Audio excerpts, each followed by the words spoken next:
नमस्कार. हे ईश्वरा सर्वांना चांगली बुद्धी दे, आरोग्य दे, सर्वांना सुखात आनंदात ऐश्वर्यात ठेव, सर्वांचं भलं कर, कल्याण कर, रक्षण कर, आणि तुझे गोड नाम मुखात अखंड राहू दे. सद्गुरुनाथ महाराज की जय. मागच्या वेबिनारमध्ये मी सांगितलं आणि मी परत सांगत असतो की relationship management is most important, because relationship is nothing but leadership. कारण रिलेशनशिप जी असते ना, म्हणजेच माणसं जोडणं, ही जी महत्त्वाची गोष्ट आहे ना, तीच तुमच्या लिडरशिपला फायदेशीर पडते. किंवा तुम्हाला करिअरमध्ये, कुटुंबामध्ये, समाजामध्ये कुठेही तुम्हाला जर सक्सेसफुल व्हायचं असेल तर माणसं जोडणं ही कला ही आपल्याला अवगत झालीच पाहिजे.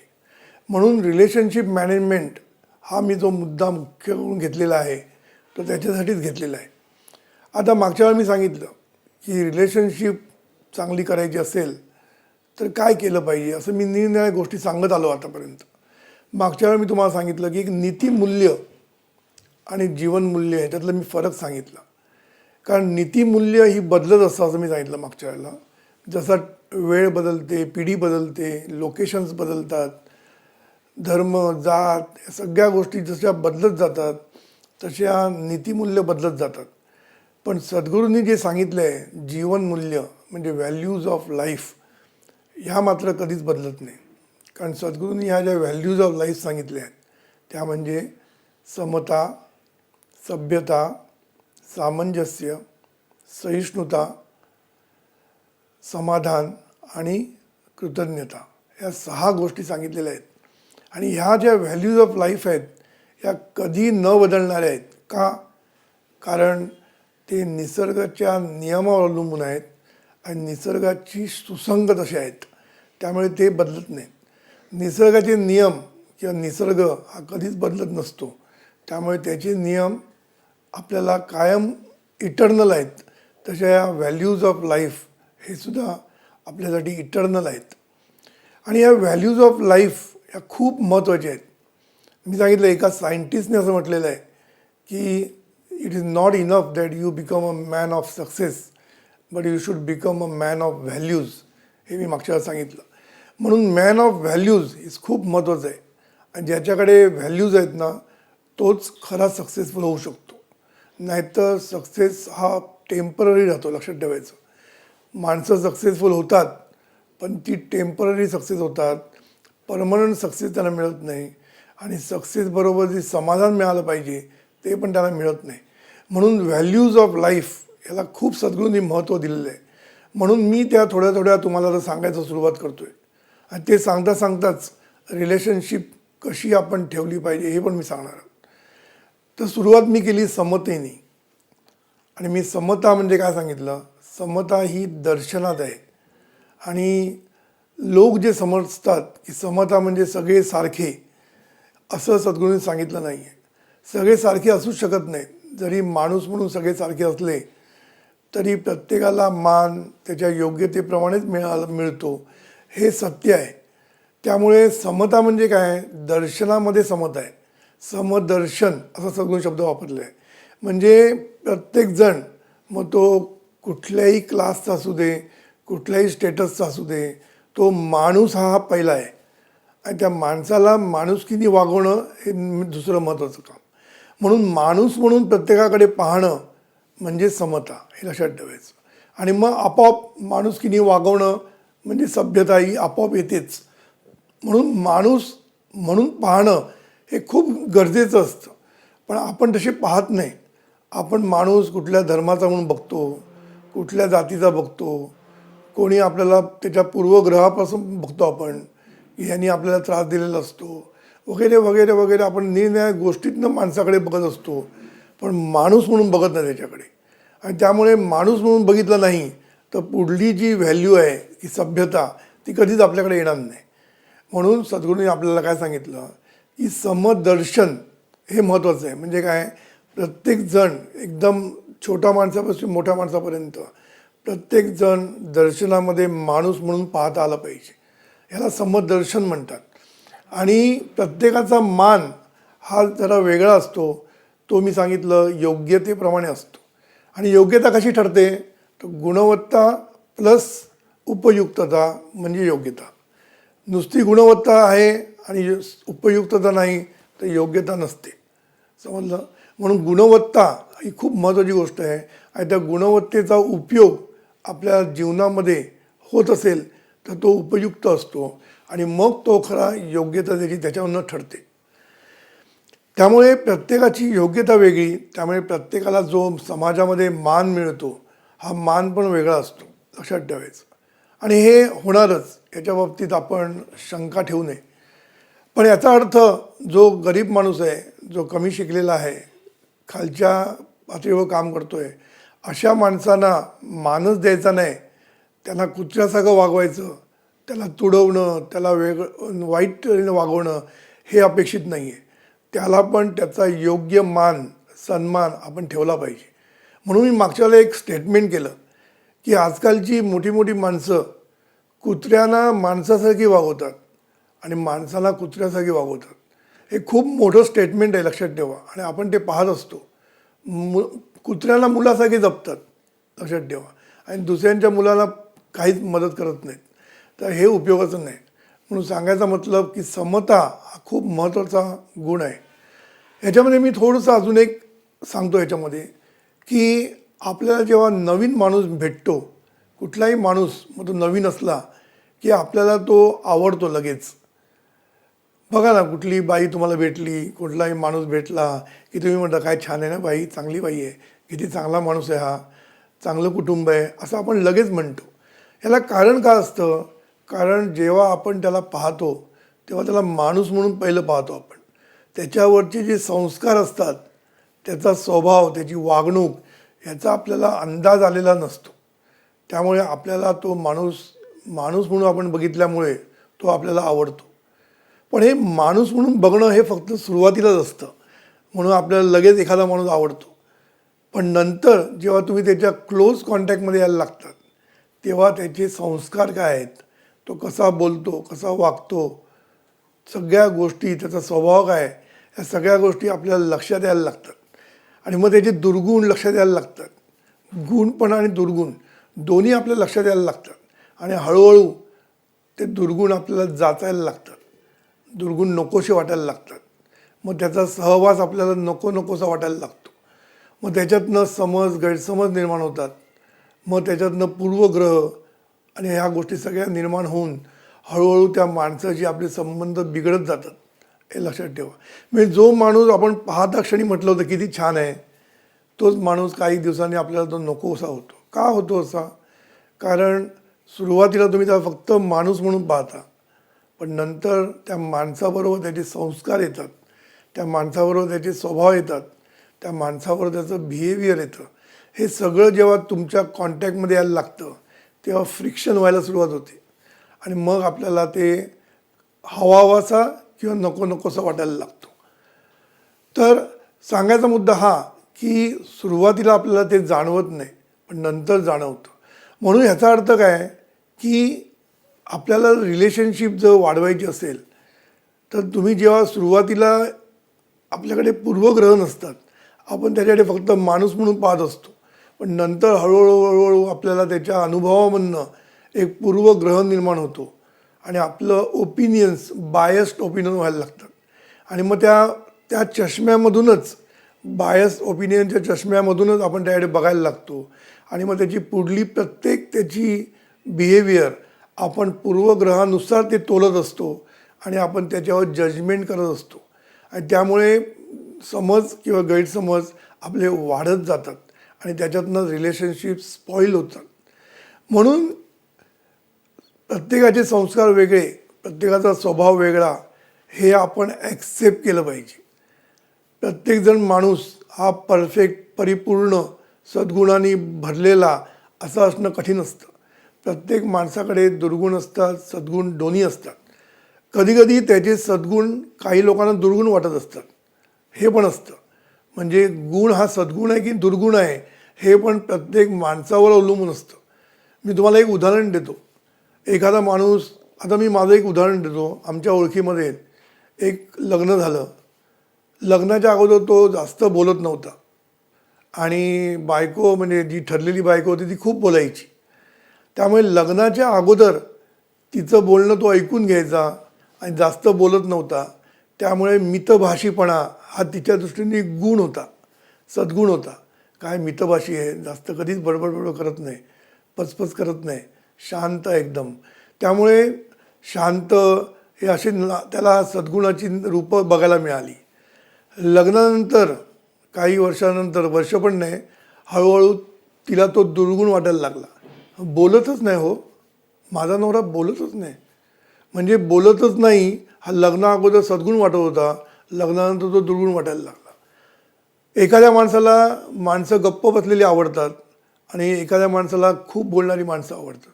त्यामुळे पुन्हा सद्गुण कुठला दुर्गुण कुठला हा प्रत्येकावर अवलंबून असतो. त्याला काय त्याची आवड आहे त्याच्यावर अवलंबून असतो. म्हणून प्रत्येक माणूस हा वेगळा आहे हे माकी नक्की. प्रत्येक माणूस, प्रत्येक बाई ही इतरांपेक्षा वेगळीच असणार. तिचे गुण वेगळे, तिचे सद्गुण वेगळे, प्रत्येक आवड निवड, बिहेवियर, चालणं बोलणं, प्रत्येक गोष्ट वेगळं असणार. ही विविधता ही निसर्गामध्ये आहे. म्हणून सद्गुरू काय म्हणतात, जरी समता म्हणजे माणूस म्हणून एक असले तरी प्रत्येक माणसामध्ये विविधता आहे. जशी निसर्गामध्ये विविधता आहे, निसर्गामध्ये बघा तुम्ही सगळी झाडं बघितली तरी प्रत्येक झाडाचा हिरवा रंग वेगळा असतो, त्याच्यामध्ये खूप विविधता असते. आणि ही विविधता हेच ऐश्वर्य आहे सद्गुरू म्हणतात. नाही तर मजा आली नसती. विविधता आहे, विविध रंग आहेत, विविध छटा आहेत, ह्याच्यामुळेच मजा येते. आणि माणसांमध्ये सुद्धा तसंच आहे, विविध स्वभावाच्या छटा आहेत. प्रत्येक माणूस वेगळा. काही प्रत्येक गोष्टीत एन्जॉय करतात, काही लोक प्रत्येक गोष्टीत दुःखी होऊन बसतात. म्हणजे प्रत्येक गोष्ट ही प्रत्येक माणसाच्या दृष्टीने वेगळी असते. म्हणून आवड निवड ही प्रत्येकाची वेगळी असते. म्हणून प्रत्येक माणसाबद्दल जेव्हा आपण ग्रह करून घेतो तेव्हा आपण आपल्या दृष्टीतून त्याच्याकडे बघतो. मला काय आवडतं या दृष्टीतून आपण दुसऱ्या माणसाकडे बघतो आणि इथेच आपण चुकतो. प्रत्येकाची एक वेगळी ठेवण असते, प्रत्येकाचा एक वेगळा स्वभाव असतो. तो आपण जर ॲक्सेप्ट केला तर आपल्याला कधीच त्रास होत नाही. तो कमी बोलतो ना तर कमी बोलतो, हे ॲक्सेप्ट केलं आपण. मग आपण त्याच्याकडनं अपेक्षा ठेवायची नाही की तो खूप बोलेल असं. मग त्याला बोलता करण्यासाठी आपण चांगलं बोलावं, कम्युनिकेशन आपलं वाढवावं त्याच्याशी. पण तो माणूस म्हणून वाईट नसतो, हे लक्षात ठेवायचं. म्हणून समता म्हणजे सर्व माणूस जरी एक असले तरी प्रत्येक माणूस हा त्याच्या गुणांनी आणि वागणुकीने हा वेगळा असतो. हे जेव्हा तुम्ही ॲक्सेप्ट करा तेव्हा तुम्ही सुखी व्हाल, तुमचं रिलेशनशिप चांगलं होईल. कधी हे ॲक्सेप्ट केलं तर. म्हणून तुम्ही पहिल्यांदा सद्गुरूंचा अमृत तुषार आहे, वस्तुस्थितीचा स्वीकार करून त्याला सुरेख आकार देण्यात खरं शहाणपण आहे. म्हणून वस्तुस्थिती काय की हा असा आहे, मग ते तुम्ही ॲक्सेप्ट करायचं. हे जेवढं तुम्ही लवकर ॲक्सेप्ट कराल तेवढे तुमचे गैरसमज कमी होत जातील आणि मग तुमच्यामध्ये रिलेशनशिप चांगली होऊ शकते. एक लक्षात ठेवायचं. म्हणून स्वभाव हे वेगळे ही विविधता आहे, संस्कार वेगळे ही विविधता आहे. हे सगळं ऐश्वर आहे, निसर्गाचं ऐश्वर आहे हे सगळं. त्यामुळे आपण ह्या गोष्टी जर ॲक्सेप्ट केल्या तर आपलं रिलेशनशिप चांगलं होण्यासाठी मदत होऊ शकते. म्हणून सद्गुरूंनी काय सांगितलं की तुम्ही कमी गैरसमज करून घेऊ नका. जगातील 99.9999% प्रॉब्लेम, मला खरं 100% बोलण्याचा मोह होतो आहे, 100% प्रॉब्लेम हे गैरसमजाने होत असतात. आणि ह्या गैरसमजावर उपाय एकच की आपण चांगले समज करून घेतले पाहिजे, दुसऱ्यांचं ऐकून घेतलं पाहिजे, दुसऱ्याची बाजू ऐकून घेतली पाहिजे. असं जर केलं तर आपल्या दृष्टीने आपल्याला कधीच रिलेशनशिपमध्ये प्रॉब्लेम येणार नाही. आणि पुन्हा माणूस चुकतो, तुम्ही पण चुकता. त्यामुळे एखादा माणूस जर चुकत असेल तर त्याला समजावून घेऊन, त्याला जर आपण नीट समजावून सांगितलं आणि त्याची चूक सुधारली त्यांनी तर आपले रिलेशन खराब होण्याची शक्यताच नसते. म्हणून ह्या सर्व गोष्टी, समता जेव्हा म्हणतात आणि सभ्यता जेव्हा म्हणतात, या दोन सर्व गोष्टी महत्त्वाच्या आहेत. समता ही दृष्टी आहे, मी सांगितलं समता ही दृष्टी आहे. म्हणून ही दृष्टी कशी पाहिजे, क्लीन पाहिजे, आपली स्वच्छ दृष्टीने माणसाकडे पाहता आलं पाहिजे. प्रत्येक वेळेला त्या माणसाकडे स्वच्छ दृष्टीने पुन्हा बघता आलं पाहिजे. मागे काय झालं ह्याच्यावर जर तुम्ही पुढे काय ठरवणार असाल तर तुम्ही आयुष्यात फसून जाल. म्हणून पण सावध राहणं गरजेचं आहे. एखाद्या माणसाने जर तुम्हाला फसवलं असेल, पूर्वीच्या वेळी 2-4 वेळा फसवलं असेल किंवा एकदा जरी फसवलं असेल तरी तुम्ही सावध असणं गरजेचं आहे. पण ह्याचा अर्थ तो प्रत्येक वेळेला फसवेल असं पण नाही. पण अशा वेळी सावध तो सुखी असं सद्गुरूंनी आपल्याला सिद्धांत दिलेला आहे. म्हणून सावध राहणं खूप गरजेचं असतं सगळीकडे. म्हणून समता ही खूप महत्त्वाची आहे. त्याच्यानंतर सद्गुरूंनी सभ्यता सांगितली. समतेवरनं सभ्यता निर्माण होते. समदर्शनातून किंवा माणूस म्हणून पाहिला की मग माणुसकीने वागणं शक्य होतं. म्हणून माणुसकीने वागणं म्हणजेच सभ्यता असं सद्गुरूंनी सांगितलं. आता ह्या माणुसकीने वागण्यामध्ये मी अजून एक पैलू सांगितला, तो म्हणजे नम्रता. हा नम्रता एक महत्त्वाचा पैलू सभ्यता यामध्ये आहे. आणि नम्रता म्हणजे काय हो, नम्रता म्हणजे दुसऱ्यांशी नम्रपणे वागायचं. मागच्या वेळी मी एक वाक्य सांगितलं, आपण नेहमी ऐकतो की नम्र झाला भूता तेने कोंडिले अनंता, हा आपण शब्द वापरतो. हा परमार्थाच्या दृष्टीने आपण शब्द वापरला. पण नम्र झाला भूता तेने जोडिले सर्वांना, हा प्रपंच दृष्टीने आपल्याला लक्षात ठेवला पाहिजे. म्हणून जो नम्र असतो तो सगळ्यांना आवडतो. जो नम्र असतो तो सगळ्यांना आवडतो. जो अहंकारी असतो तो कोणालाही आवडत नाही. अहंकार हा कोणालाच आवडत नसतो. स्वतः अहंकारी असलो तरी दुसऱ्यांचा अहंकार आपल्याला खपत नसतो. म्हणून अहंकारी माणूस कोणालाच आवडणार नाही, लक्षात ठेवायचं. म्हणून आपण जर सर्वांना हवेहवेसे वाटले पाहिजे तर आपल्याला अहंकार आपला चेपला पाहिजे. अहंकार चेपायचा म्हणजे नम्रपणे वागायचं, साधी गोष्ट आहे. म्हणून सद्गुरूंनी जो अमृतशा मांडला आहे की दुसऱ्यांचा अहंकार जपा आणि स्वतःचा अहंकार चेपा, ह्याला खूप महत्त्वाचे त्याला कनोटेशन्स आहेत. दुसऱ्यांचा जपा म्हणजे वाढवा नाही, उगीच खोटं सांगून त्याचा अहंकार वाढवायचा नाही आहे. जपा म्हणजे त्याला योग्य तो मान द्या, त्याची कुठेही त्याला अपमान करणं, त्याचा सर्वांच्या समोर त्याची चुका दाखवणं, हे असल्या गोष्टी केल्याने त्याचा अपमान होतो आणि त्याचा मान ठेवला जात नाही. म्हणून प्रत्येकाला योग्य तो मान देणं, त्याच्या चुका असतील तर त्याला वेगळं सांगायचं. सद्गुरू नेहमी म्हणतात की कौतुक पब्लिकमध्ये करा आणि चुका प्रायव्हेटमध्ये सांगा. हे जे सद्गुरूंचं वाक्य आहे ना, हे आपल्याला जमलं पाहिजे. आपल्याला काय माहिती आहे, लोकांच्या चुका पब्लिकमध्ये काढण्यामध्ये खूप आनंद मिळतो. कारण तो पब्लिकली जेव्हा त्याला हे होतं, लोक बोलतात, तेव्हा आपल्याला नको तो आनंद होतो. तो आनंद खरा आनंद नाही, लक्षात ठेवायचं. म्हणून पब्लिकली कौतुक करा आणि प्रायव्हेटली त्याच्या चुका सांगा. असं जर आपण केलं तर त्याचा मान राखण्यासारखं होईल, लक्षात ठेवा. मग कोणी असू दे, तो झाडूवाला असू दे किंवा पिऊन असू दे, क्लार्क असू दे, मॅनेजर असू दे, प्रत्येकाला अहंकार हा असतोच आणि हा अहंकार आपण जपला पाहिजे.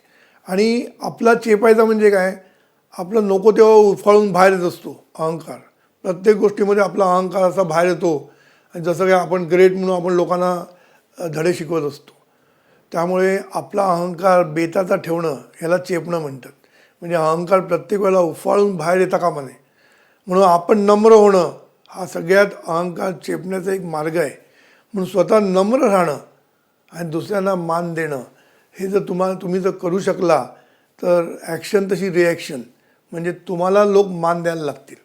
म्हणजे तुम्ही जितकं लोकांना मान द्याल तेवढं तुमचा मान वाढत जाईल आयुष्यामध्ये. नम्रतेने कधीच वाईट होत नाही. पण नम्रता म्हणजे बावळटपणा नाही, लक्षात ठेवायचं. नम्रता म्हणजे कोणी येऊन टपलीत मारूनही जावे याला नम्रता म्हणत नाही. नम्रता म्हणजे आपण आपला आब राखून, आपला अहंकार चेपून, आपला अहंकार वरती यायला द्यायचा नाही आणि दुसऱ्यांचा अहंकार जपत जेव्हा आपण बिहेवियर करतो तेव्हा आपण खरे सक्सेसफुल होतो.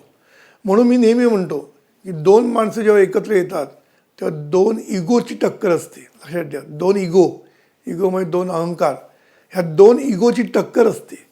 म्हणून ह्या 2 इगो बोलत असतात. 2 माणसं बोलतात म्हणजे 2 इगो बोलत असतात, लक्षात ठेवायचं. म्हणून हे इगो कंट्रोलमध्ये ठेवणं, कारण ते जाणं थोडंसं कठीण असतं. म्हणून त्याच्यामध्ये गो आहे, जो इगो जात नाही तो इगो. म्हणून सद्गुरू नेहमी म्हणायचे की जी जात म्हणजे काय, जी जात नाही ती. इगो म्हणजे जो गो करत नाही तो इगो. म्हणून दोन इगोची टक्कर असते, लक्षात ठेवायची. आणि दोन इगोची जेव्हा टक्कर असते, दोन्ही इगो जर वाढत गेले तर मग त्याच्यामध्ये भांडणाचा कळस होतो. याच्यामध्ये दोघांनी आपले इगो जर कंट्रोलमध्ये ठेवले तर दोघांचा एकमेकांना हवेहवेसे वाटायला लागणार.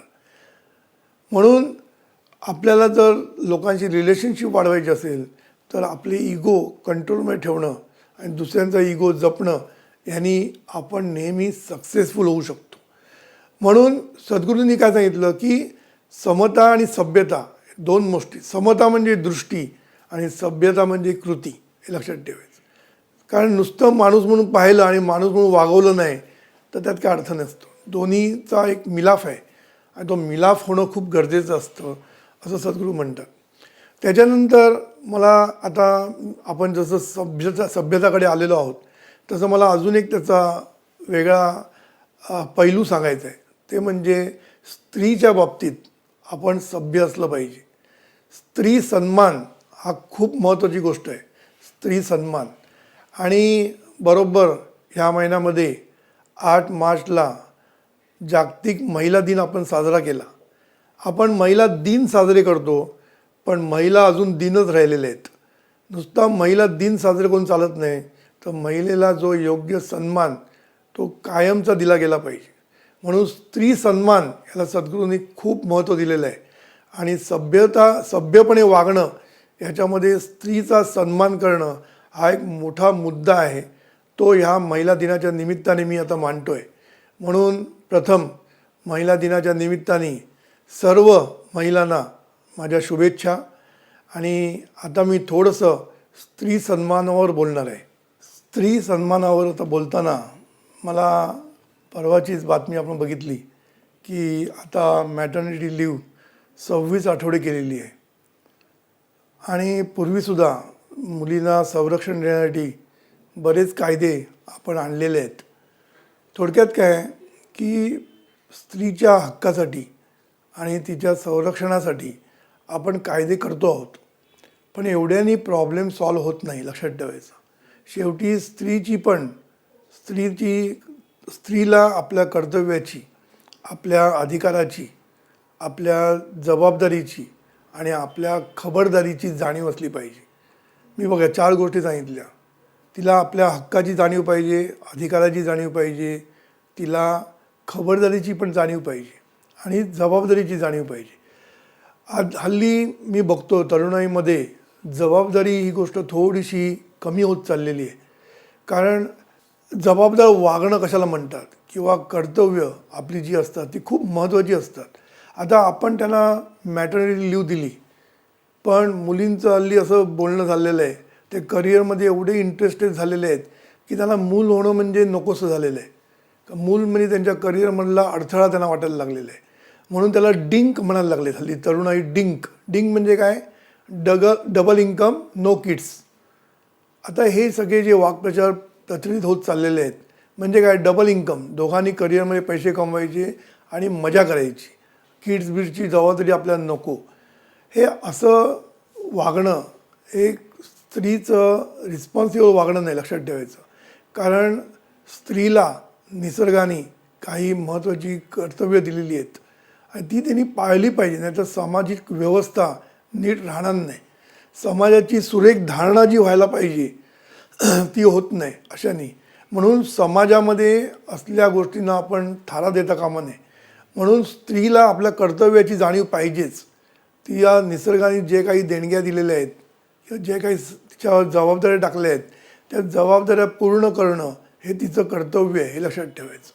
आणि ॲट द सेम टाईम तिचं कर्तव्य पूर्ण करताना पुरुषांनी तिला मदत करणं, तिचं कर्तव्य निभावून नेण्यासाठी पुरुषांनी तिला मदत करणं हे पुरुषाचं कर्तव्य आहे.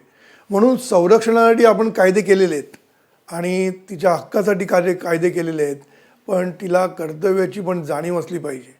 दुसरी महत्त्वाची गोष्ट म्हणजे आता अजून एक कायदा जो केला की स्त्रीवर जो अत्याचार होतो आहे तो समाजामध्ये होतो आहे, कुटुंबामध्ये होतो आहे किंवा कॉर्पोरेट लेवलला होतो आहे. मग त्याच्यासाठी आपण कायदे केले की प्रत्येक कंपनीनी एक कमिटी फॉर्म करायची. हॅरेसमेंटसाठी जे स्त्रीला हॅरेसमेंट केलं जातं त्याच्यासाठी एक कमिटी फॉर्म करायचं असं लॉ निघालेलं आहे. आता परवाच एक बातमी अशी आली की त्या कंपनीचं CEO आणि फाउंडर डायरेक्टर ह्यांनीच अत्याचार केला. आता ह्याला कोण विचारणार कमिटी? शेवटी आपली मानसिकता बदलणं हे खूप गरजेचं असतं. म्हणून ही जी गोष्ट आहे की किती कमिट्या तुम्ही जरी केल्या तर शेवटी पुरुषांनी आपली मानसिकता बदलणं आणि स्त्रीनी आपली जबाबदारी ओळखणं या दोन्हीतनंच ह्या गोष्टी सॉल्व्ह होऊ शकतील असं मला वाटतं. फॉर एक्झाम्पल, मी जेव्हा स्त्री सन्मान म्हणतो तेव्हा त्याला मी 6 गोष्टी सांगतो. स्त्री सन्मान म्हणजे काय? नुसतं सन्मान म्हणून कामं होत नाहीत. स्त्री सन्मानाला मी 6 गोष्टी सांगितल्या, त्या मी तुम्हाला सांगतो. स्त्रीच्या कष्टाची जाणीव, कष्टाची कदर करणं. बघा, स्त्रीच्या कष्टाची कदर करणं, स्त्रीच्या त्यागाची कदर करणं, स्त्रीच्या आरोग्याची कदर करणं, स्त्रीच्या आवडीनिवडीची कदर करणं आणि स्त्रीच्या कर्तृत्वाची कदर करणं, या 6 गोष्टी पुरुषासाठी खूप महत्त्वाच्या आहेत. ह्या पुरुषांनी ही आपली कर्तव्य पार पाडली पाहिजे स्त्रीच्या बाबतीत, तरच त्यांनी स्त्री सन्मान केला असं म्हणता येईल. मी काय काय सांगितलं? कष्टाची, त्यागाची, कर्तव्याची, आवडीनिवडीची, कर्तृत्वाची आणि भावनेची. म्हणजे एवढी आपण जर कदर केली स्त्रीची तरच आपण खरा स्त्रीचा सन्मान केल्यासारखं होईल, हे लक्षात ठेवायचं. आता पहिली जी गोष्ट मी सांगितली, स्त्रीच्या कष्टाची कदर म्हणजे काय की स्त्री ही करिअर गर्ल असू दे नाहीतर हाऊसवाईफ असू दे, तिच्यावर खूप मोठी जबाबदारी येऊन पडलेली असते. तिला घरचं बघायचं असतं, ऑफिसचं बघायचं असतं, मुलाकडे लक्ष द्यायला लागतं. अशा तिहेरी जबाबदाऱ्या आणि प्लस बाकीच्या गोष्टी तिला बघायला लागतात. त्यामुळे ह्या एवढ्या जबाबदाऱ्या तिने सांभाळणं याच्यामध्ये पुरुषांनी 50% मदत आपण केली पाहिजे, तरच स्त्रीचा सन्मान राखण्यासारखं आहे. नाहीतर स्त्रीला कष्ट करत लावायचं आणि आपण नुसती मजा मारायची, याला काय अर्थ नाही आहे. म्हणून चूल आणि मूल हा जो विषय आहे, या विषयाला पूर्वी एक वेगळा संदर्भ होता. पूर्वी असं म्हणायचं की चूल आणि मूल हे मुलीचं काम आहे, हे पुरुषाचं काम नाही. पुरुषांनी पैसे कमवून आणून द्यायचे घरी आणि चूल आणि मूल पाहणं हे स्त्रीचं कर्तव्य आहे किंवा स्त्रीची जबाबदारी आहे, असं पूर्वी होतं. पण जसजशी स्त्री शिक्षण घ्यायला लागली आणि स्त्री आपल्या करिअरमध्ये मोठी व्हायला लागली, कारण तिच्याकडे पण ते जे एज्युकेशनल व्हॅल्यू आहे तिचा उपयोग तिला पण करावा असं वाटतो आणि तिला पण करिअरमध्ये पुढे यावं असं वाटतं. तिच्या गुणांनासुद्धा कुठेतरी वाव मिळावा असं तिला वाटतं आणि ते आपण सहन केलंच पाहिजे आणि त्याला आपण काय म्हणतात त्याला खतपाणी घातलं पाहिजे.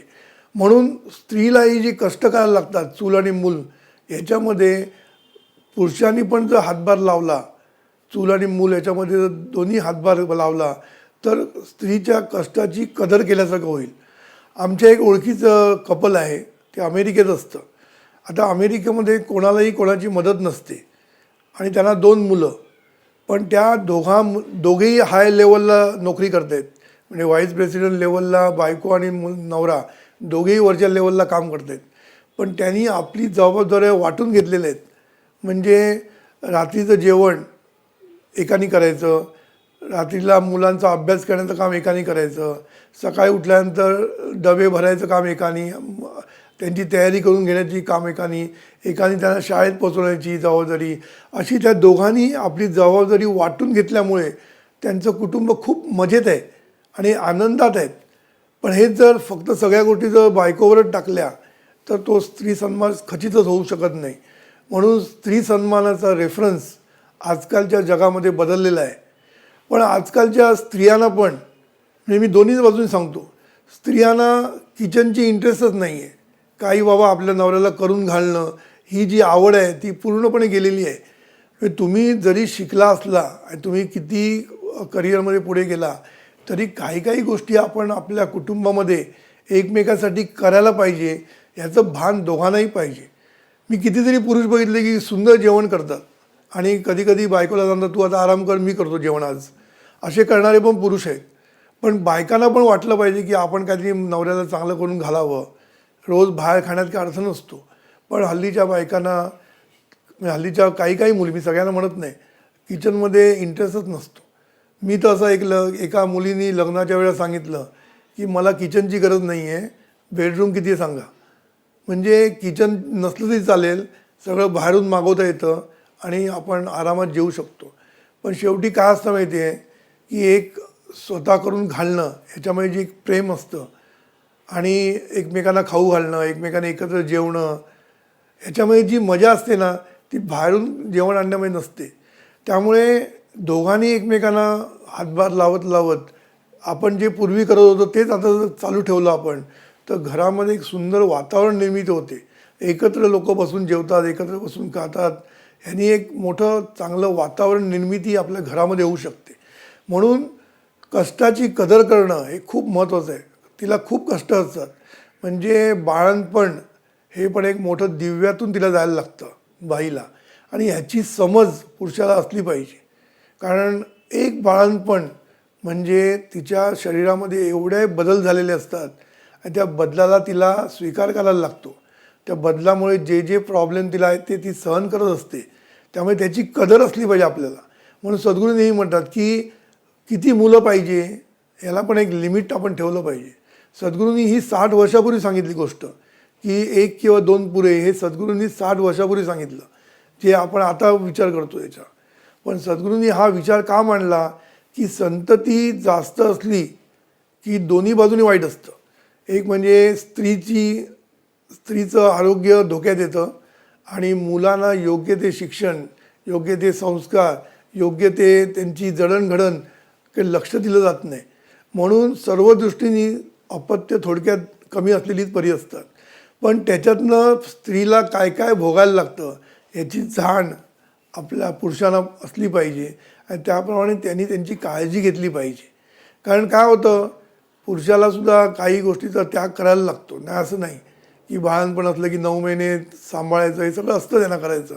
पण त्याच्यातनं एक मूल आपल्याला जे मिळतं आणि त्याच्यातनं जो आनंद असतो तो आनंद संपूर्ण कुटुंबाला मिळत असतो. हे लक्षात घेऊन स्त्रीचा हा जो कष्ट आहे, स्त्रीचा हा त्याग आहे, याची आपण कदर करणं खूप गरजेचं आहे. आता दुसरी गोष्ट म्हणजे त्यागाची कदर. आता त्याग म्हणजे काय, ती आपलं सगळं सोडून पुरुषाकडे येत असते. म्हणजे ह्याच्यावर आपण बरेच व्हॉट्सअपमध्ये मेसेज बघितलेले आहेत की एखादी मुलगी लग्न करून जेव्हा दुसऱ्या घरामध्ये येते, कुटुंबामध्ये येते, तेव्हा तिला सर्व गोष्टी, आपला अटॅचमेंट्स दूर करायला लागतात आणि तिला त्या नवीन कुटुंबामध्ये यायला लागतं. त्यामुळे नवीन कुटुंबामध्ये आल्यानंतर सर्वच बदलतं. चालीरीती बदलतात, त्यांचे रूढी परंपरा बदलतात, त्यांची खाण्याची पद्धत, वागण्याची पद्धत, सगळं काही बदलत असतं. त्यामुळे नवीन घरामध्ये येऊन ॲडजस्ट होणं हे खूप मुलीसाठी कठीण असतं. आणि हल्लीच्या मुलींना तर जास्त कठीण होत गेलेलं आहे. कारण ते करिअरमध्ये सुद्धा असतात, नोकरी करून सगळं करत असतात. त्यामुळे अशा वेळेला स्त्रीची कदर करणं, स्त्री सन्मान म्हणजे पुरुषांनी आणि त्यांच्या घरच्या लोकांनी तिला आपल्या कुटुंबामध्ये सामावून घेण्यासाठी जे काही करायला लागेल ते तिने केलं पाहिजे. म्हणजे सासू म्हणा, सासरे म्हणा, दीर म्हणा किंवा नवरा, या सर्वांनी ही मुलगी आपल्याकडे आलेली आहे आणि ही मुलगी सगळं सोडून आलेली आहे आपल्याकडे. तिला ॲडजस्ट व्हायला वेळ लागणार आहे. तिला ॲडजस्ट करताना आपल्याप्रमाणेच सगळ्या गोष्टी करणं, तिच्या पण काही आवडीनिवडी आपण ॲक्सेप्ट करणं, ह्या सर्व गोष्टी करून तिला जर तुम्ही आधार दिला आणि तिला जर आपल्या सामावून घेण्यासाठी जर प्रयत्न केला तर त्याच्यातनं लाँग टर्म रिलेशनशिप फॉर्म होते.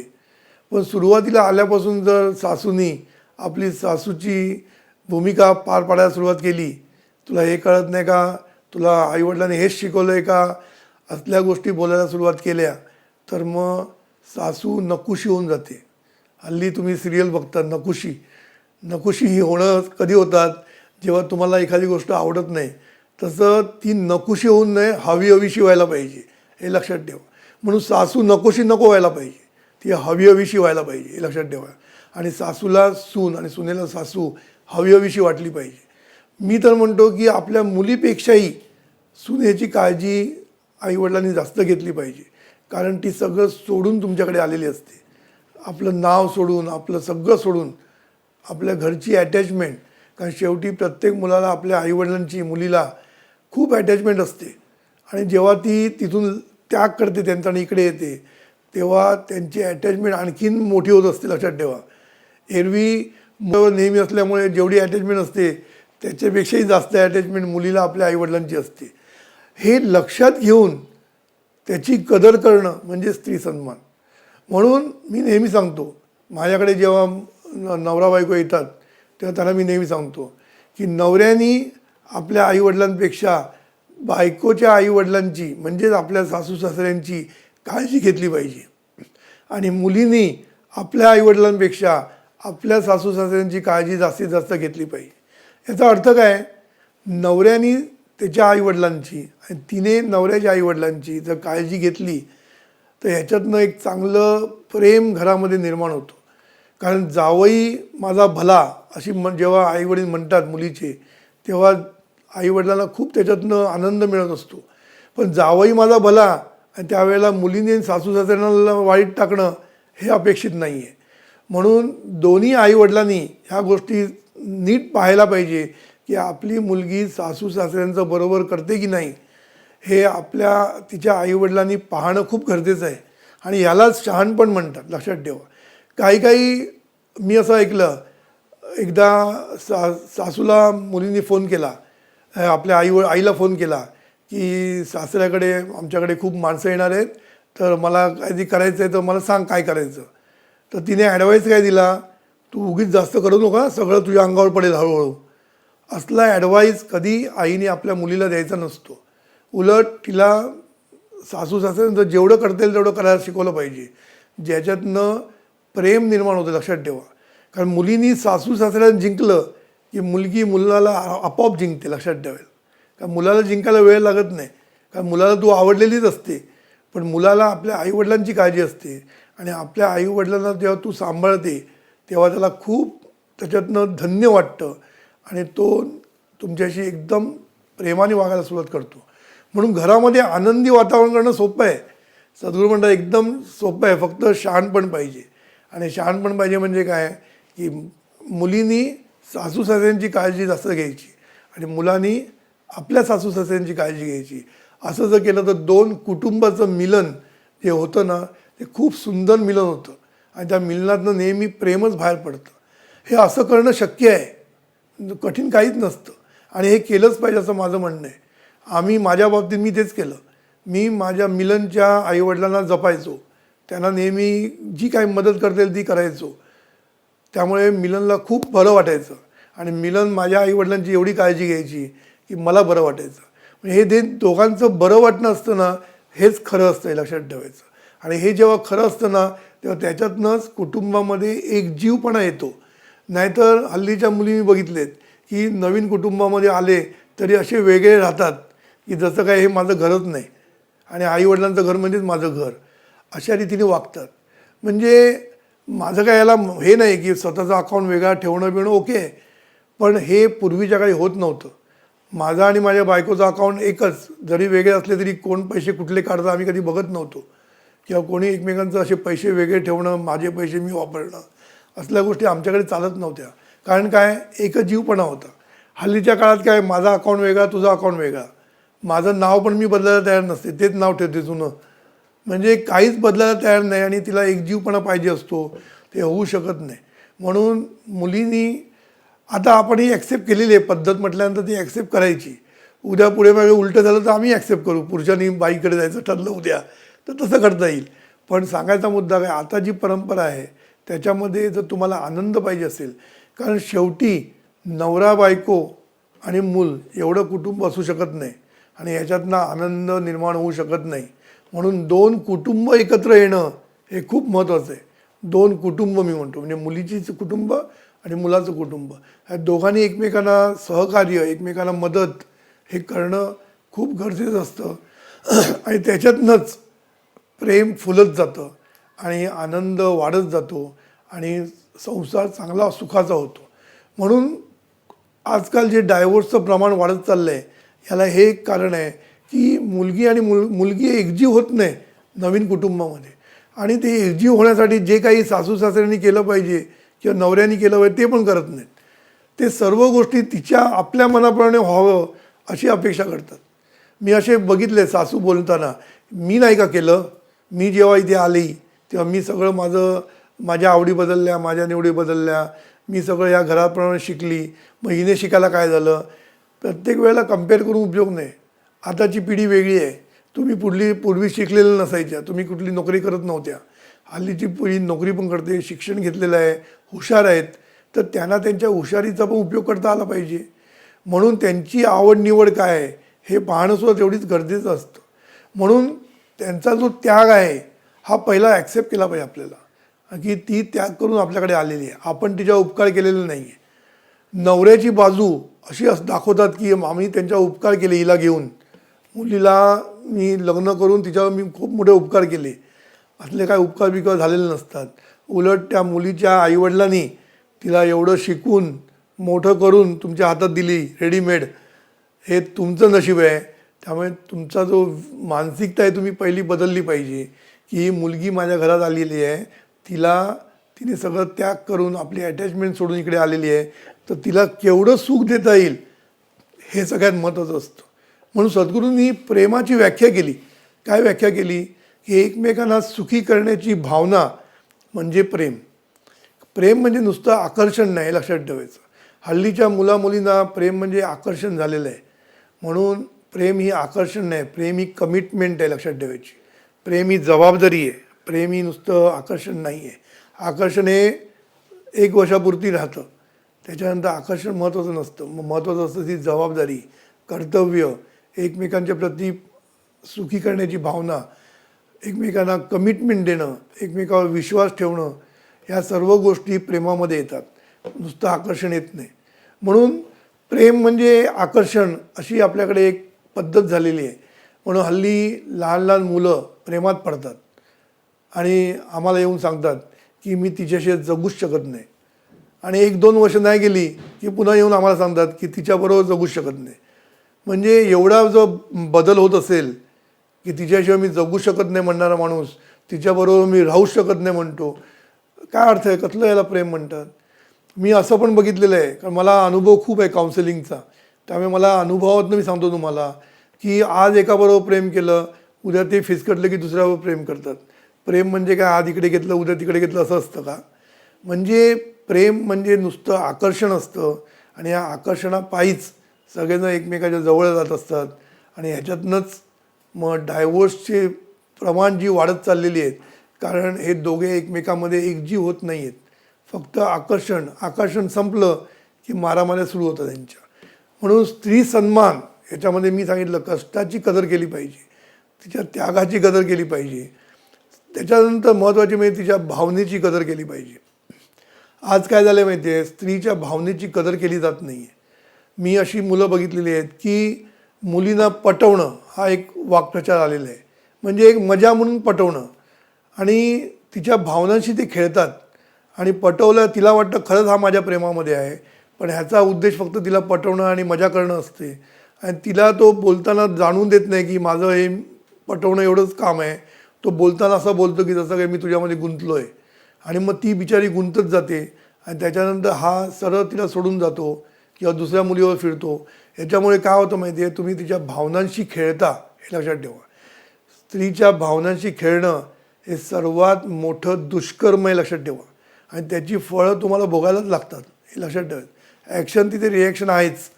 म्हणून तुम्ही कुठल्याही मुलगी असू दे, मग तिच्या भावनांशी आपण कधीच खेळायचं नाही. तुम्हाला खरं प्रेम असेल तर प्रेम करा. नुसतं पटवण्यासाठी, बेट मारण्यासाठी, बघा मी बेट मारून तिला पटवून दाखवतो, असल्या गोष्टी करण्याने तुम्ही तिच्या भावनेशी खेळत असतात. कारण नाही म्हटलं तरी स्त्री ही जास्त भावनिक असते आणि ती लवकर भावनेमध्ये फसते. त्यामुळे तिला असं फसवणं हे बरोबर नाही. मी कितीतरी मुलं बघितली आहेत, प्रेम करतात आणि जेव्हा लग्नाची वेळ येते तेव्हा आईवडिलांच्या बाजूनी ऐकून घेतात. आईवडिलांना ठामपणे सांगू शकत नाही की मी या मुलीशी लग्न करणार म्हणून, आणि तेव्हा ते कच खातात आणि त्या मुलीला सोडून देतात. आणि या सोडल्यामुळे मुलीचा भावनेची कदर केली जात नाही. म्हणून आजकाल ही जी प्रेमं चाललेली आहेत, लहान लहान वयामध्ये प्रेम चाललेली आहेत, म्हणजे बॉयफ्रेंड गर्लफ्रेंड म्हणजे एक स्टेटस सिम्बॉल झालेलं आहे. म्हणजे लहान मुलगीसुद्धा म्हणते की माझा बॉयफ्रेंड नाही म्हणून त्याला डिप्रेशन येतं. म्हणजे एका 5वीतली मुलगी सांगते की मला बॉयफ्रेंड नाही म्हणून मला डिप्रेशन आलं आहे. हे उपयोग नाही. यांनी काय झालं आहे माहिती आहे, बॉयफ्रेंड म्हणजे मजा झालेली आहे, आणि हे सगळं आकर्षणामुळे हे सगळे प्रॉब्लेम निर्माण झालेले मोठे, आणि याचं सगळ्यांचं काय म्हणतात त्याला भोगायला लागतं, ते स्त्रीला भोगायला लागतं. कारण आपणच स्त्री जी असते ना ती स्त्रीला त्रास देत असते, लक्षात ठेवायचं. जर त्यांचं प्रेम जर त्यांचं बिस्कटलं तर त्या मुलीचं जास्त नुकसान होतं, आणि मुलीचं नुकसान करण्यामध्ये मुलीच आघाड्यावर असतात. त्यांच्याच आईवडील सगळे सांगतात की ती मुलगी बरी नाही, ही आहे ती नाही, किंवा काहीतरी घटस्फोट झाला समजा उद्या तर त्या मुलीचा प्रॉब्लेम आहे असं धरलं जातं की मुलगीने बरोबर हँडल नाही केलं. शेवटी मुलीला दोष जास्त दिला जातो.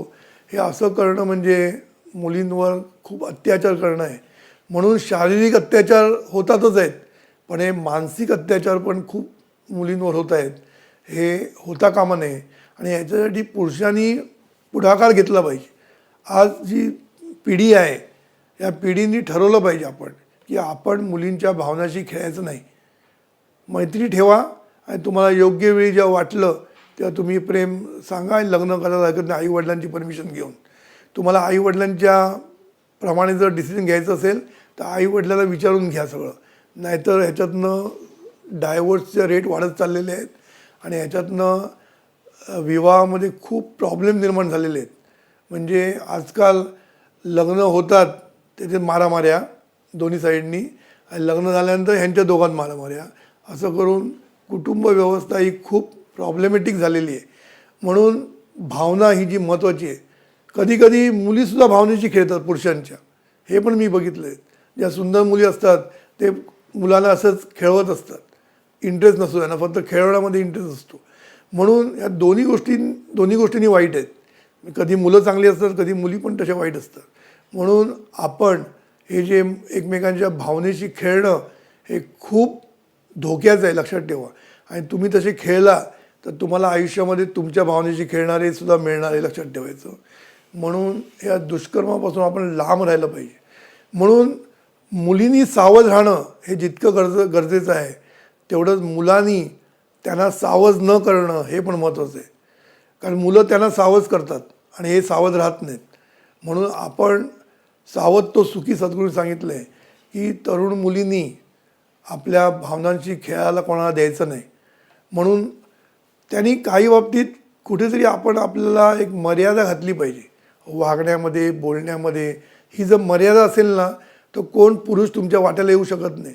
आज जे कॉर्पोरेटमध्ये आपण म्हणतो की स्त्रीवर अत्याचार होतात, स्त्रीवर हे होतं ते होतं, त्याच्यामध्ये स्त्रीनी एक गोष्ट लक्षात ठेवली पाहिजे, पुरुषांनी हे न करणं हे आम्ही सांगतोच की पुरुषांनी हे करताच कामा नये कुठल्याही परिस्थितीमध्ये.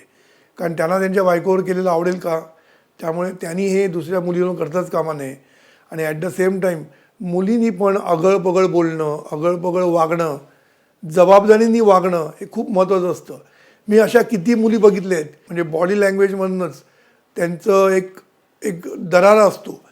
कोण त्याच्या जवळ जाऊ शकत नाही किंवा त्या जवळ यायला ते देणार नाही, इतकं ते डिस्टन्स बरोबर ठेवत असतात. काही मुलींना मी बघितलेले आहेत, बरोबर डिस्टन्स ठेवून असतात, हसत खेळत असतात, मजा करतील, सगळं करतील, पण एक डिस्टन्स ठेवून. कोणी हात ठेवला हळूच काढून घेतील फर्स्ट टाईम. कारण पहिल्यांदा जर तुम्ही एनकरेज केलं किंवा दुर्लक्ष केलं तर तो हात पुढे पुढे जाऊ शकतो. म्हणून पहिल्यांदा हात जरी त्यांनी चुकून ठेवला असेल, कसाही ठेवला असेल, तरीसुद्धा आपण तो हात काढून ठेवायचा. त्याला कळतं की हिला आवडत नाही ते. म्हणून पहिल्यांदाच ॲक्शन घेणं, असं नाही की मी नंतर बघीन, सध्या असू दे, असं नाही. जसं जसं पुढे जात असेल तसं तुम्हाला मागे येणं कठीण जातं. म्हणून आपण अगळपगळ वागताच कामा नये. आपली देहबोली, आपलं बॉडी लँग्वेज अशी पाहिजे की पुढला माणसाची शामत होता कामा नये. त्यामुळे हे वागणं शेवटी सर्वस्वी तुमच्यावर पण अवलंबून असतं. कारण मी अशा मुली बघितलेल्या आहेत की त्या मस्त वागतात, अशा की कोणाची टाप नसते त्यांच्या पुढे येण्याची, आणि तरीसुद्धा ते ऑफिसमध्ये चांगल्या रीतीने काम करत असतात. म्हणून पुरुषसुद्धा बघत असतो काय रिॲक्शन होते ती, म्हणून रिॲक्शन फर्स्ट टाईमच द्यायची, आणि तीसुद्धा त्याचा अपमानास्पद द्यायची नाही. तुम्ही जर त्याचा अपमान केला तर तो डूक धरून बसणार तुमच्यावर आणि तुम्हाला त्रास देणार. म्हणून काही मुलींना सवय असते, काय झालं की एक थवाडीत मारायची. कधी कधी तो मुलगा खरंच चांगला असतो, त्यांनी सहज तुम्हाला असं टॅप केलेलं असतं, त्याच्या मनात काही वाईट नसतं, पण अशा वेळेला जर तुम्ही त्याच्या थोबाडीत मारली किंवा दुसऱ्यांनी टॅप करून गेला आणि तुम्ही दुसऱ्याच्या थोबाडीत मारली तर त्याचा अपमान होत असतो. म्हणून अति करण्याचं कामच नाही, त्याला हळू बाजूला काढायचा. त्याला कळतं, तुम्ही जे मेसेज दिलेलं त्याला बरोबर कळतो, आणि मग तो पुढल्या तुमच्या वाट्याला येत नाही. त्यावेळी तुम्ही या सगळ्या गोष्टी शहाणपणाच्या अधिष्ठानावर केल्या ना तर तुम्हाला पण त्रास होणार नाही ऑफिसमध्ये किंवा कुठेही. पण आपण हे शहाणपण दाखवत नाही, मुली पण दाखवत नाही आणि मुलं पण दाखवत नाहीत, आणि ह्याच्यातनंच प्रॉब्लेम निर्माण होतात. कारण आज काय झालं आहे की कॉर्पोरेटमध्ये जास्त वेळ जातो मुलींचा किंवा मुलांचा. एकत्र मुलं आणि मुली एकत्र असतात, ते जास्त वेळ असतात घरीपेक्षा, म्हणजे नवऱ्यापेक्षा जास्त ते आपल्या ऑफिसमधल्या लोकांबरोबर जास्त असतात. त्यामुळे ह्या सगळ्या गोष्टी पॉसिबल असतात. म्हणून ह्याच्यावर पहिल्यापासून नजर ठेवणं, पहिल्यापासून त्याच्यावर लांब राहणं हे खूप गरजेचं आहे. आणि याच्यामध्ये पुरुषांनी पण तेवढंच केलं पाहिजे, कारण पुरुषांची पण घरी बायको असते, त्याला कळलं पाहिजे. त्यामुळे पुरुषांनी पण त्या बाबतीत थोडंसं काय म्हणतात त्याला लांब राहणंच पसंत केलं पाहिजे. कारण सहवासाने माणूस आवडतो कुठलाही, आणि नेहमी दुसरींची बायकोच आवडते आपल्याला. कारण मी मगाशी सांगितलं, कारण ती जवळ आल्याशिवाय आपल्याला कळत नाही की तिच्यामध्ये दुर्गुण काय आहेत ते. लांबून हसते चांगली, बोलते चांगली म्हणून तुम्हाला ती आवडली, किती छान आहे, नाही तर माझी बायको असं आपल्याला वाटतं. तसं नसतं, ती पण तशीच असते. तिच्या नवऱ्याला जाऊन विचारा, म्हणजे तुम्हाला कळेल काय ते. थोडक्यात काय की असं कोण रूपसुंदर गुणसुंदर असं कोण नसतं. त्यामुळे आपल्याला ॲडजस्ट करणं हे सगळ्यात महत्त्वाचा विषय आहे. तो विषय आपण नंतर घेणारच आहोत. तेव्हा आता मी तुम्हाला एक केस स्टडी देणार आहे, म्हणजे खरी घडलेली. आमच्याकडे एक मालुसरे कपल आहे, त्यांचं घटस्फोटापर्यंत पोचलं होतं, पण ते जीवनविद्येमध्ये आले, त्यांनी सद्गुरूंचं ऐकलं सगळं, आणि मग त्यांच्यामध्ये जो बदल होत गेला ते एक सुंदर केस स्टडी मी तुम्हाला आता दाखवणार आहे. ती बघा, त्याच्यातनं तुम्हाला बरंच काही समजेल. नमस्कार, मी विनोद मालुसरे, कम्प्युटर इंजिनियर आहे आणि एका मल्टीनॅशनल कंपनीमध्ये असिस्टंट मॅनेजर म्हणून कार्यरत आहे. ही माझी सौभाग्यवती सौ शीतल विनोद मालुसरे. ही सिव्हिल इंजिनियर आहे आणि राईट्स लिमिटेड या गव्हर्मेंट ऑर्गनायझेशनमध्ये ती कार्यरत आहे. आम्ही या ठिकाणी आमच्या लग्नाच्या नंतरचा जो एक्सपिरियन्स आहे तो आपल्याशी शेअर करणार आहोत. 2008 साली आम्ही विवाहबद्ध झालो, आणि त्यानंतर आमच्यामध्ये प्रेमसंवाद सुरू होण्याऐवजी वादविवादांची स्पर्धा जणू काही चालू झाली होती. सुरुवातीला हे वादविवाद फार छोटे वाटायचे, पण नंतर ते इतके वाढत गेले की आमच्या कुटुंबियांनासुद्धा या वादविवादामध्ये उतरावं लागलं, आणि दोन्ही कुटुंब अक्षरशः या वादविवादामध्ये जवळजवळ 4 वर्ष भरडली गेली. या 4 वर्षामध्ये आमचं नातं अत्यंत पोकळ झालं. एकमेकाविषयी अनिष्ट विचार, एकमेकांविषयी राग, तिरस्कार, मत्सर, द्वेष ह्यानेच आम्ही जणू काही भरून गेलो होतो. आणि अक्षरशः घटस्फोट घ्यावा आणि मुक्त व्हावं असे विचार आमच्या दोघांच्या आणि कुटुंबियांच्या सुद्धा मनामध्ये सातत्याने भरत होते. ज्यावेळेला सद्गुरूंचे लेक्चर्स आम्ही ऐकले, कोर्सेस केले, त्यावेळेला अक्षरशः आपण खूप मोठी चूक आपल्या आयुष्यामध्ये केलेली आहे याची जाणीव आम्हाला होऊ लागली. एकमेकांचा राग करणं, एकमेकांना तोडून बोलणं, एकमेकांचा अपमान करणं, एकमेकांच्या चुकांवर बोट ठेवणं, ही आमच्या ज्या जीवनाची पद्धत होती ती अतिशय चुकीची होती, आणि त्यामुळेच आम्हाला इतक्या मोठ्या दुःखाला सामोरं जावं लागलं. आम्ही एक दिवस ही प्रवचनं ऐकताना एक दिवस आम्ही एकत्र बसलो आणि असाच विचार केला. सद्गुरूंचं प्रवचन चालू होतं. सद्गुरूंनी सिद्धांत सांगितला की माणसाला जे हवं असतं तेच इतरांना सुद्धा हवं असतं. पण ते हवं असतं ते त्यांनी जर इतरांना दिलं तर ते त्याला मिळतं. या सिद्धांतावर आम्ही चिंतन करत असताना एक दिवस आम्ही पेपरमध्ये लिहून काढलं. आणि पेपरमध्ये लिहून काढताना माझ्याकडे एक पेपर होता आणि मी असं लिहून काढलं की मला जे काही हवं आहे माझ्या बायकोकडून ते मी सर्व लिहून काढलं आणि तिला माझ्याकडून जे काय हवं आहे ते तिने लिहून काढलं. आणि हे लिहून जेव्हा काढलं त्यावेळेस चमत्कार असा झाला, आम्ही बघितलं तर दोघांनाही जे हवं होतं एकमेकांकडून ते दोन्हीही सेम होतं. मग आम्हाला प्रश्न पडला की मग आम्हाला हे मिळत का नाही आहे. आणि मग सद्गुरू प्रवचनामध्ये पुढे सांगतात की तुम्हाला जे हवं असतं ते तुम्ही दुसऱ्यांना देण्याचा प्रयत्न केला की तुम्हाला ते मिळायला लागतं. आणि आम्ही हे करायचं ठरवलं. मग आम्ही केली ती म्हणजे सुखाची ॲग्रीमेंट.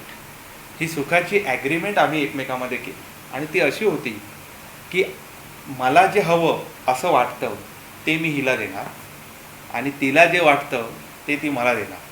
मग आम्ही काय करू लागलो, तर मला काय हवं होतं, मला तिच्याकडून मान सन्मान मिळावा अशी माझी इच्छा होती.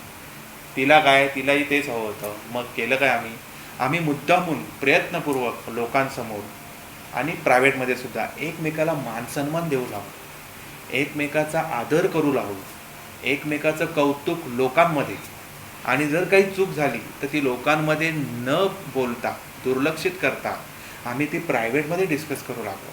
म्हणजे आमची ही जी जीवन पद्धती आहे ती जीवन पद्धती आम्ही अशा प्रकारे बदलली की जेणेकरून आम्ही एकमेकांना सुखी करण्याची स्पर्धा घेऊ लागलो.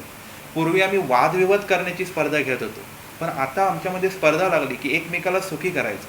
आणि एकमेकाला सुखी कसं करायचं, तर मला जे हवं आहे तेच तिला हवं आहे हे समजून तिला तो भरभरून देण्याचा प्रयत्न करायचा. याच्यामध्ये जीवनविद्येने शिकवलेलं शहाणपण आम्हाला मोलाचं मार्गदर्शन ठरलं. कारण जीवनविद्येनेच आम्हाला ह्या टेक्निक सांगितल्या. मी आणि शीतल दोघंही US कॉन्फरन्स दर आठवड्याला ऐकायचो. त्यामध्ये दादांनी सुखी परिवाराचं जे पंचशील सांगितलेलं आहे त्यामध्ये संवाद, स्पर्श, स्वातंत्र्य, सहवास आणि सन्मान असे 5 स आम्हाला शिकवलेले आहेत. आणि हे इतक्या सुंदररीत्यांनी दादांनी शिकवले आहेत की आम्हाला डे टू डे लाईफमध्ये ते वापरता येतात. आणि आम्ही ते वापरत सद्गुरूंना ऐकत आम्ही अक्षरशः आमचं जीवन कधी पालटलं आणि आमच्या जीवनातून ते सर्व अनिष्ट विचार कधी गेले हे आम्हाला कळलंच नाही. आणि आता अशी वेळ आलेली आहे की आमची 2 कुटुंब होती, सासर आणि माहेर. पण आता 2 कुटुंब राहिलेली नाही, आता एकच कुटुंब झालेले आहे. सर्व माणसं हे एक दिलाने आणि एक कुटुंबातील असल्यासारखे वागतात.